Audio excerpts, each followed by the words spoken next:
In the left's really insane power grab, far-reaching, far-fetched, bizarre attempt to just get Donald Trump, the latest witch hunt, the latest hoax, a New York City judge is now moonlighting, it appears, as an expert in Florida real estate valuations because Manhattan Superior Court Justice Arthur Engoron is his name, ruled that former President Trump committed financial fraud by inflating the value of his properties to get better loans and better insurance rates. Really? Okay. Among several absolutely insane and egregious examples was the judge's valuation of Mar-a-Lago. He said, oh, as low as $18 million. Now, for most people, the real estate prices I'm about to show you, just for reference, they're frankly insane. However, this is what real estate in Palm Beach, Florida, especially with a mass migration out of New York, California, New Jersey, and Illinois, happened to cause. And if you own a big mansion in Palm Beach, Florida, oceanfront, intercoastal front, these Florida homes, these Florida lots are enormously expensive. Let me give you a quick example. All right. A 2-acre, now Mar-a-Lago is 20 acres. We'll give you the details on that in a minute. But a 2-acre vacant lot, only minutes from Mar-a-Lago, it's now currently listed for a very low $150 million. Another $150 million for 2 acres of dirt with no house on a waterfront lot. Another 2-acre plot of land nearby, waterfront again. The lot, the dirt, $200 million. Again, no house on it. Mar-a-Lago is an iconic 60,000 square foot zone residential, also historic landmark, mansion, and it has a club legally associated with it. It has a whopping 58 bedrooms, 33 bathrooms. It's located on 20 acres of prime Palm Beach real estate with a really unique position. Why? Because it has both the intercoastal waterway and oceanfront beach. Now, oceanfront homes literally are a fraction of the size of Mar-a-Lago without access to the intercoastal waterways are currently selling anywhere between 150 million, in some cases 200 million. Rush Limbaugh, he had bought a place for on the beach for about $4 million a number of years ago. Since he passed away, it recently sold for nearly $160 million. 2 more mansions in Palm Beach, significantly smaller than Mar-a-Lago, sold for over $150 million each. Again, you're talking about 1- and 2-acre lots, maybe nice homes. That's a pretty expensive, nice home.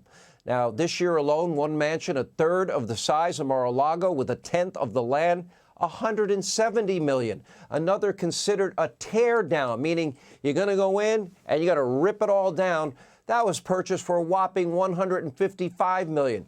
I spoke to a number of real estate experts, people in Palm Beach.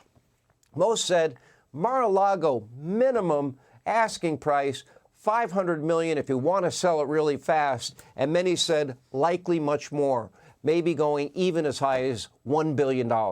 Palm Beach is one of the most expensive real estate markets in the entire world. There are dozens and dozens of billionaires that live in Palm Beach, Florida. Keep this in mind. The club at Mar-a-Lago generates tens of millions of dollars in revenue every year.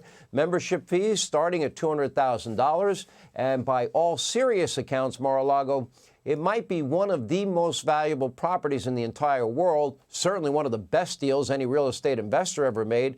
Donald Trump paid $10 million for the property.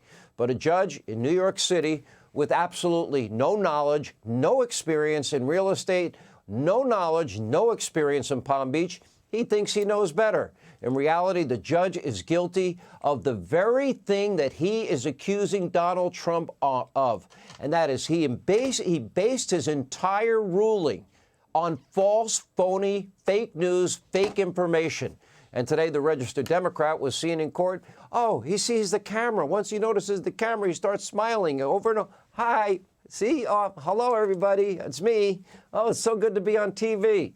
This is not a game, what they're trying to do to Donald Trump and his family.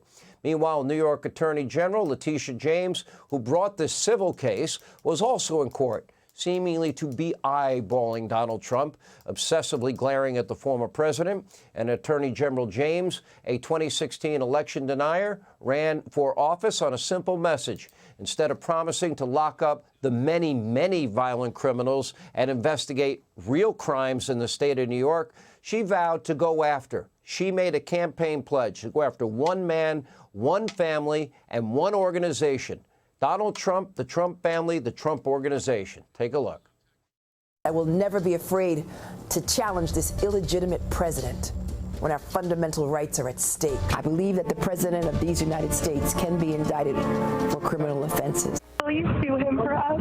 Oh, we're going to definitely sue him. We're going to be a real pain in the He's going to know my name personally. That man in the White House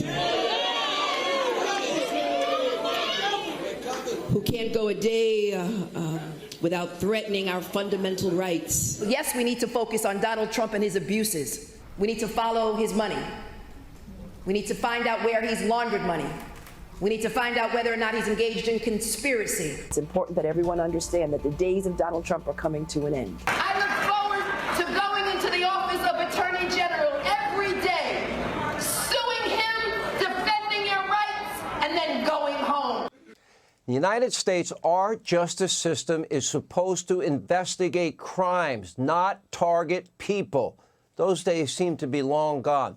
That is a travesty for this country. You might as well take the Constitution and shred it if we don't have equal justice and application of our laws.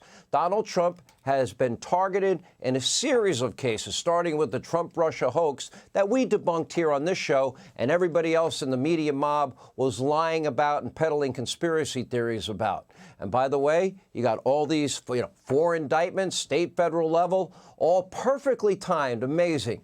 They could have done it much earlier. But no, let's bring it up in the middle of an election season, and let's put him on trial in 2024 and frankly interfere and disrupt the presidential election. Now, this has never, ever, ever, not once in history, ever happened to this country that a former president has been indicted once, never mind 4 times.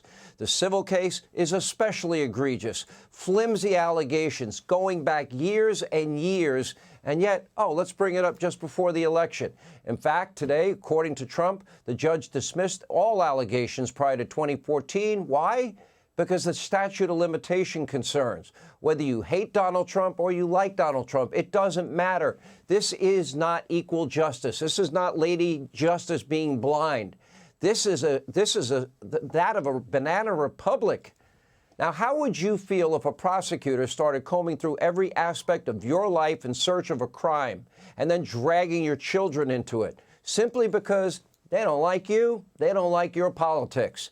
And all the while, these very same prosecutors don't do nothing with all the mountains of evidence that we now have accumulated on Joe Biden, Hunter Biden, all the tens of millions of dollars that the Biden family made. What did Hunter do when he had no experience in energy, oil, gas, coal, or Ukraine, or any experience with China? Did a lot of energy deals with Burisma in Ukraine and CEFC in China, and access to the federal government that Pops gave him, and then brags about sharing money with Pops, half his income, as a matter of fact.